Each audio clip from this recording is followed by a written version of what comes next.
Hello everybody. When you work in microbiology, that's when you feel like a real scientist. I'm telling you, because you're not dealing with any type of patients or nothing like that. You are directly in a department and you're just pipating, and then you're doing cultures, and to be honest, that's how I felt like a scientist, but I'm not. Okay, I'm a phlebotomist.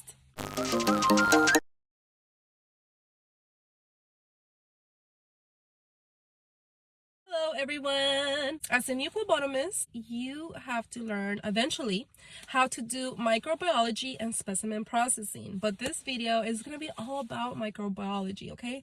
This is something that I had no idea existed when I took my phlebotomy courses. They don't really teach you about microbiology, but just know that as a phlebotomist with your CPT license, especially in California, okay? I did some research and I know other states might not require a phlebotomy license, but California definitely does. So, you guys, welcome to my channel, and this video is just to give you an insight what we do as a phlebotomist in microbiology. Okay, you do not need to go to school to learn all of this. When you get hired, they will train you. Okay, and if you happen to be a new phlebotomist, I encourage you to get training in microbiology as soon as possible. It's very, very beneficial. And if you really want a career in phlebotomy, I encourage you to do that, because you will be able to help out a lot more. And just keep in mind that when you do work per diem, you cover any type of shift. So if you know how to do microbiology, you're able to cover that shift as well. And it's very, very fun. Well, for me, it was kind of fun. I did microbiology for about 2 years or so as full-time. And it's a very chill department. You don't draw blood at all, okay? You just stay in microbiology. Just keep in mind that when you go in the microbiology department, if you work at a hospital, all hospitals have a microbiology department. It doesn't smell good in there, okay? It does not, because that's where, again, microbiology is where everything, all of the organisms grow. And we need to know what type of organism grows out of urines, any type of swab culture. It could be a wound culture, it could be an aerobic wound culture. We could also receive with the actual swab. It could be a nasal culture, it could be a throat, and yeah, I forgot about the stool culture, but yes, definitely stool cultures. With that being said, you guys, in microbiology, we played all of the cultures. And if you guys haven't seen my video about blood cultures, actual blood cultures, we also do a lot more in microbiology for it. So I'm going to start off with that, actually, okay? So let's go ahead and talk about blood cultures. Go ahead and watch my video about blood cultures. I'm going to go ahead and link it. Is it right here? Maybe right here or right here. We're just gonna have to find out. I think it might be right here. But anyhow, that video, it talks about how to draw blood cultures. And if you haven't watched it, you just have to know that blood cultures cannot be drawn non-sterile. Okay, they have to be super sterile, because you need to, eventually you would need to do a blood culture. But when we use a machine, as I show in that video, we draw those 2 bottles, they go inside a machine. That machine will detect if is positive, okay? And if you don't do the draw properly, it will be false positive, okay? That means that you didn't clean it correctly, or maybe you cleaned it with ChloraPrep, but then you touched it before you poke. Not sterile no more, okay? So the scientists for sure will know that if it's a false positive. But when it's actually positive, you must know this, okay? When I was new, you guys, all machines, culture machine, when there's a blood culture that's positive, it will make there's like an alarm, okay? And the funny story is that I was a new phlebotomist and I didn't know. I was covering PM. It's crazy. I don't know how that happened, but I was working PM, and as a PM person, you need to do everything, okay, at that hospital. I was doing phlebotomy, specimen processing, microbiology, but I did not know that when there's a positive blood culture, there's a loud sound in the laboratory, like an alarm. And the only way that you will turn it off is by you removing the actual blood cultures, the positive blood cultures, and right away, this is stat. So basically, you have to, as soon as this is a lot of information, you guys. So once you get hired, and if you want to review again, it will make a lot of sense. But what I need all of you guys to please know is that if you hear the alarm, that means it's a positive blood culture. And to be honest, all you have to do is pull it out. And in microbiology, something that a lot of people don't know, there's some plating plates. They kind of look like this. Okay, normally there's 3. And also, you always, when there's a positive blood cultures, if it's the very first one, the first set, okay, you need to do a slide. And those 3, you have to plate those 3 specific plates. But the whole purpose of microbiology is that we plate everything. Like I said, we use these, something similar. Is specifically, they will train you to use the specific ones because that might vary. But the whole point of the plates, you guys, is for the organism to grow. Okay, the bacteria or whatever it is. Okay, if it's a blood culture, that means that there's an infection going on. So let's pretend that the alarm goes off. Okay, for blood cultures, you pull it out, and this is absolutely stat. The main thing that you need to know for sure is to make your slide as fast as you can, and don't even stress about it. Just know that if you get trained, they will train you how to do the slide. Okay, so I'm not gonna go into detail about how to make a slide, but what you do need to know is that you need to make the slide stat and give it to the CLS. Okay, and then so the slide, you give it to the CLS as soon as possible. The CLS is a clinical laboratory scientist, okay? Those are the most smart people. So they grab, obviously, the microscope and they read it, okay? They will tell what type of organism it is, and it's their duty to notify the critical to either the nurse or the doctor, okay? So that's why, as a phlebotomist, it's your job, okay? It's your job to do the plating. And then the slide is the main thing at this point, okay? And these plates go into an incubator, okay? There's 2 incubators in the laboratory. They have one that is with air, and then there's one with no air at all, okay? And then they will teach you where they properly go, okay? That's why I'm not gonna go into detail about that, but what you must know is that they put them in an incubator.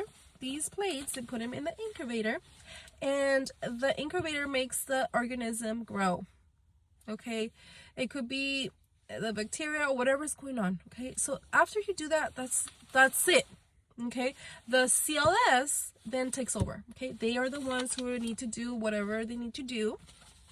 But as a phlebotomist, you basically help them. Okay, you help them set it up. They don't set it up, nothing. The phlebotomist does, and they take care of the rest. Okay, with that being said, there's also urines. It's very common to have urine cultures. It's super common, and that's why we always tell them to collect a sterile cup, of course, for that purpose, because you don't want a false positive. And the scientists, well, that's their job. They'll know if it's an actual positive or is it false positive. So that's why it's our job as phlebotomists to collect the blood cultures properly. If you guys get hired as a phlebotomist, there's a phlebotomy pending list. It might be called differently wherever you work, but the whole point is that you have a list of draws, okay? And the only way that you want to keep, as a phlebotomist, you want to keep your list clean. Okay, this is not the actual list, but let's pretend this is a list. So for microbiology, there's also a pending list. Okay, this pending list applies for microbiology. Okay, so as soon as there's a culture for you to plate, it will be on your list. Okay, so if you have 10 urine cultures, then it's your responsibility as a phlebotomist to plate them all, put them in the incubator, and move on. Okay, and as soon as you're done with that, you plate it, then it will disappear from your list. And the reason why it's very critical for you to keep a clean list is because if you work at a hospital, they're open 24 hours, okay? So once you're done with your shift, you have to pass on your list to the next phlebotomist. Okay, it's almost like when nurses give report to the new nurse. Well, we need to give report to the new phlebotomist, whoever's taking over. Okay, and let me just tell you that anywhere I worked, they will not be happy if they have a messy phlebotomy list or microbiology list. No, they expect you to get it done. So throughout your day as a microtech, you will be receiving randomly urine cultures, swabs, which it could be the nasal, throat, or wound culture. So it's your responsibility to plate them, put them in the incubator, and you're good to go. Okay, and with that being said, also we do a lot of body fluids culture. Just to give you a couple of tips, you guys, I know they will train you with a lot more detail, but what you must know about body fluids is that you always keep some extra in the fridge. Okay, so from whatever let's say you receive a bottle of body fluid, always save some extra. This is what you must know. Always save some extra in the fridge. There will be a fridge where you have specimens that we keep as extra or whatnot. But it's very critical for you to know this, because if doctor orders anything else, you will have it as extra. You have to keep the body fluid as extra, at least a little bit, because it's not like blood, you guys. Let's say you need a little bit more blood. What do? As a phlebotomist, you go to the floor, draw some more. There you go. But body fluid is an actual procedure, and if you don't save some, the doctors will not be happy, okay? Because they're gonna be like, what did you do to it? You know, we sent you enough, like we're adding more tests, and you're like, oh, like I don't have it no more. No, that's not good. And this is a mistake that a lot of new phlebotomists might do. They just get rid of the rest. They use the body fluid to do the culture, but then they get rid of the rest. No, do not do that.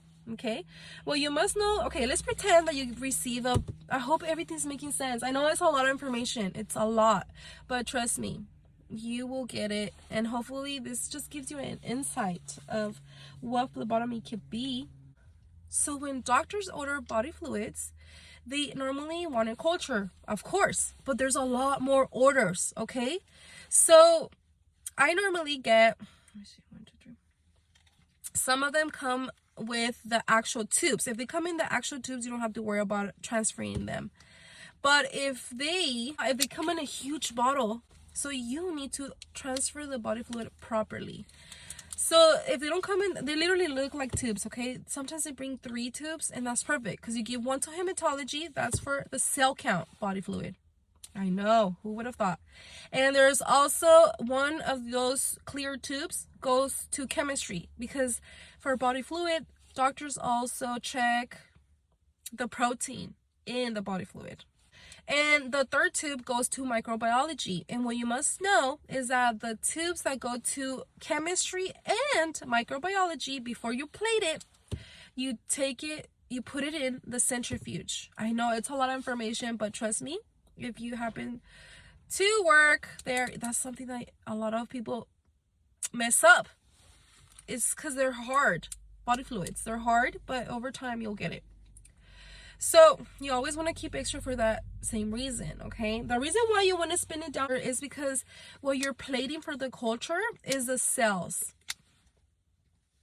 So after you centrifuge it, you have to, let's pretend it's a tube, you need to pipette the rest of the body fluid, whatever is there, and you just keep whatever is at the bottom, because all the cells, when you will see it. Okay, you keep the cells are right here at the end, so you remove the extra axis, and you keep, this is what you plate, the end of it where all the cells are. So that's what you use to plate it in the micro plates. You know, there's 3 of them. And you also have to make a slide, but again, they will train you about that. But the slide is different, looks like this, but it's like a little circle. And the slide with the little circle, it will all make sense if you get hired. Okay, but this is a different slide for the body fluid, okay? And then they will show you how to do it. It's really cool because eventually they use like a centrifuge as well, and then it will literally just be right here, this little spot, all of the cells, and that's what the CLS needs to read the slide. I hope this is making sense, you guys, but it's a lot, but I know you guys could do it, okay? So yes, microbiology is a whole different world, and it could be fun because, again, I think I've said this many times. As a phlebotomist, you do not have to be drawing blood for the rest of your lives. And if I sound kind of like sick, you guys, I am. I'm actually sick. But I really wanted to upload because I adore you guys and I am here to help. So comment down below if you have any other video suggestions. And I am going to make another video about specimen processing. I think that's going to be the next video because just to give you an idea of what specimen processing can be. If you ask me which one I like more,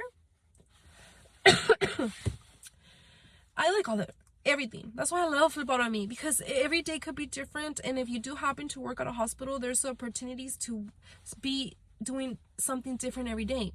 That's what I like about working at a high census. Hospitals are huge, right?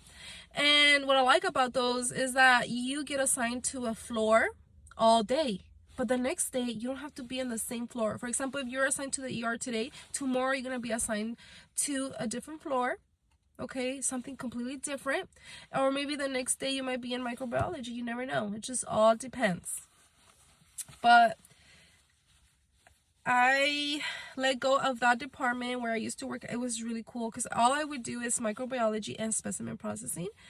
But then I got hired at this other hospital, the high census one, the bigger hospital, and I love it, you guys. I love it.